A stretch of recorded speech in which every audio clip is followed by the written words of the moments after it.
Halo, saya Dr. Dilan, sang Observer of Life.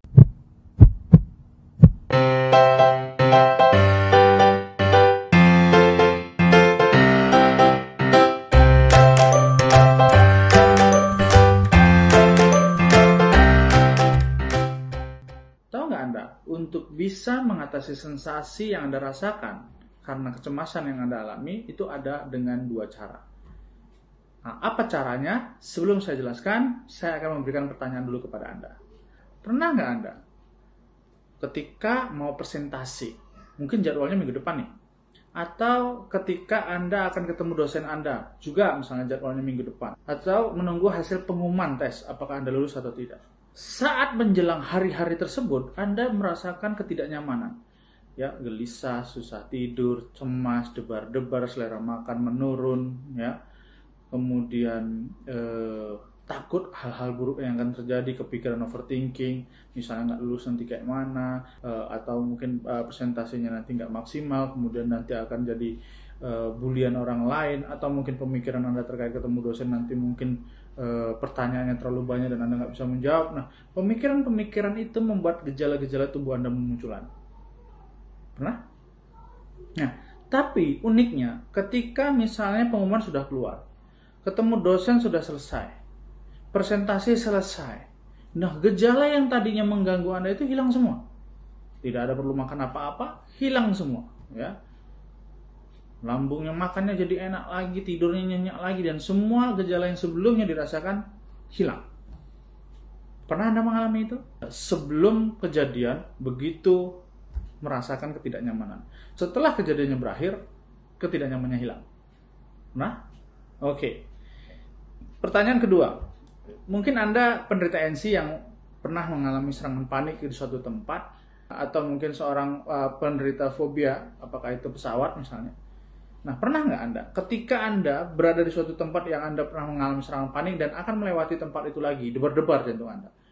Atau ketika Anda mau naik pesawat terbang, bagi penderita fobia pesawat, itu debar-debar, cemas, gelisah Anda akan naik pesawat. Tapi setelah selesai, sampai tujuan dan Anda meninggalkan pesawat, itu debar-debar cemasnya hilang. Selanjutnya ada pertanyaan ketiga. Pertanyaan begini, pernah nggak Anda ketika mungkin mengawali ingin belajar naik sepeda atau naik sepeda motor, atau mungkin naik kendaraan, atau mungkin naik mobil gitu, di awal-awal Anda cemas, bisa nggak ya? Jatuh nggak nanti ya? Nanti nabrak nggak? Nah, mungkin ada pemikiran-pemikiran di awal tentang hal-hal buruk yang akan terjadi. Tapi setelah Anda terus belajar, Anda belajar, mengasah kemampuan, rutin melakukan pembelajaran untuk mengendarai kendaraan tadi, sampailah suatu kemampuan Anda miliki. Ketika untuk mengendarai kendaraan itu, apakah Anda masih merasakan cemas? Jawabannya tidak.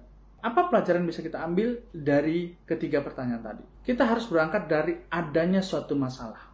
Masalah ada karena ada kejadian yang kita jadikan beban. Ketika tampil di muka umum kita jadikan beban, ketika ketemu dosen kita jadikan beban, ketika pengumuman hasil daripada ujian kita jadikan beban, maka akan muncul keluhan. Ya, apakah itu nggak nyaman, lambung nggak enak, tidur nggak enak, ya, kemudian gelisah, ya, dan gejala-gejala lainnya, itu karena adanya beban yang kita ciptakan dalam pikiran. Apa bebannya? Misalnya tampil di muka umum nanti banyak pertanyaan kita nggak bisa jawab. Ya, atau mungkin ketemu dosen nanti banyak pertanyaan juga yang nggak bisa kita jawab, atau mungkin pengumuman hasil yang nggak sesuai dengan keinginan kita. Nah, beban-beban yang kita ciptakan itulah yang memunculkan keluhan. Jadi kalau kita ingin mengatasi bebannya, maka seperti yang terjadi pada pertanyaan yang pesawat tadi. Kalau Anda selama tidak naik pesawat, maka gejala itu tidak ada. Tapi ketika Anda mau naik pesawat, maka timbullah gejala itu. Dan ketika Anda selesai, ya, selesai maksudnya sudah sampai tujuan dan Anda turun dari pesawat, maka gejala itu juga sudah hilang. Nah, jadi cara pertama untuk bisa mengatasi cemas Anda dan sensasi-sensasi tubuh Anda yaitu adalah menghindari masalah atau terhindar dari masalah. Nah, jadi menghindari. Nah, kayaknya kalau orang NC kebanyakan adalah ya dikasih ya advice, saran adalah untuk alih fokus. Ya, ambil kegiatan-kegiatan yang nggak terfokus kepada masalah. Apakah mengambil kesibukan tertentu untuk kegiatan yang menghindarkan kepada pemikiran dia terhadap masalahnya, atau mungkin diberikan penenang supaya dia nggak memikirkan hal-hal yang buruk tentang keadaannya. Nah, itu adalah cara yang bertujuan menghindari masalah. Tapi kalau obat penenangnya habis, ya dia akan memikirkan itu lagi dan dia kumat lagi. Tapi itulah cara pertama untuk mengatasi sensasi, yaitu menghindari masalah. Yang kedua, mengatasi masalah. Yaitu ketika tadi sensasi itu datang, ya, ketika sensasi datang karena dia merasa nggak bisa bawa mobil, nggak bisa bawa kendaraan awalnya, tapi dia pelajari sampai dia bisa mengendarai kendaraannya, dan ketika dia sudah mampu, maka sensasi itu tidak muncul. Nah, orang NC apa yang terjadi? Orang NC itu terjadi karena sering sekali menciptakan di pikirannya hal-hal yang mengancam keadaannya.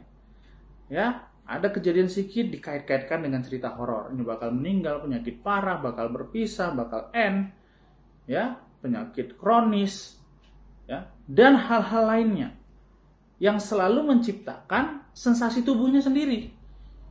Jadi dia yang menciptakan skenario dalam pikirannya adalah suatu hal yang akan terjadi adalah mengancam, maka menimbulkan keluhan sendiri pada tubuhnya. Nah, tubuhnya itu juga dianggap suatu ancaman, maka gejala itu terus berkesinambungan. Ada beban, salah mempersepsikan, ya, menganggap itu ancaman, muncul keluhan. Apakah keliengan, jantung berdebar, irama jantung nggak teratur, lambung nggak enak, ya, susah tidur, panik dan lain-lain, itu jadikan masalah lagi. Apakah serangan paniknya dianggap serangan jantung, lambungnya itu nggak sembuh-sembuh, penyakit parah, badannya menurun dianggap penyakit kronis. Nah, itu menimbulkan cemas lagi, dan cemas menimbulkan gejala tubuh lagi. Jadi siklusnya gitu-gitu terus. Jadi siapa yang memperlama keluhannya? Ya dia sendiri. Memang nggak mudah untuk merubah apa yang hadir di pikiran, karena itu disebabkan oleh pikiran bawah sadar yang menciptakan itu. Maka harus belajar cara berkomunikasi dengan bawah sadar supaya bisa mengatasi apa yang diciptakan di pikiran bawah sadarnya itu, yang menimbulkan gejala-gejala tubuh. Jadi kalau gejalanya itu ingin hilang, maka hadapi dengan kemampuan. Nah, jadi cara kedua adalah dengan menghadapi masalah atau beban tadi, yang pada orang NC diciptakan oleh pemikirannya sendiri. Nah, itulah yang mungkin kurang teredukasi ke masyarakat, sehingga masyarakat yang mengalami NC hanya berkutat kepada penanganan sensasi. Hanya lambungnya tangani, susah tidurnya, serangan paniknya, cemasnya, ya, keliengannya, badan terasa lemas. Itu yang nggak heran kalau misalnya ada pasien yang mengatakan saya sudah makan obat sampai 1 lemari. Karena ya kalau memang hanya penanganannya pada sensasi tubuh, sedangkan penyebabnya adalah pikiran tidak ditangani, menurut saya hanya menangani akibat tanpa memperbaiki penyebab. Dengan penjelasan ini Anda akan paham sampai kapan Anda hanya berfokus untuk mengatasi akibat dengan cara menghindar. Anda harus punya kemampuan. Pertama, menyadari dulu bahwa penyakit Anda itu karena pikiran Anda yang bermasalah. Anda yang menciptakan cerita horor-horor di pikiran Anda, dan Anda sendiri merasakan sensasi Anda. Nah, kalau sensasi Anda ingin Anda atasi, maka rubahlah apa yang terjadi di pikiran Anda, khususnya oleh bawah sadar Anda, dan itu Anda butuh ilmu. Anda mau tahu ilmunya di mana? Join di WMP.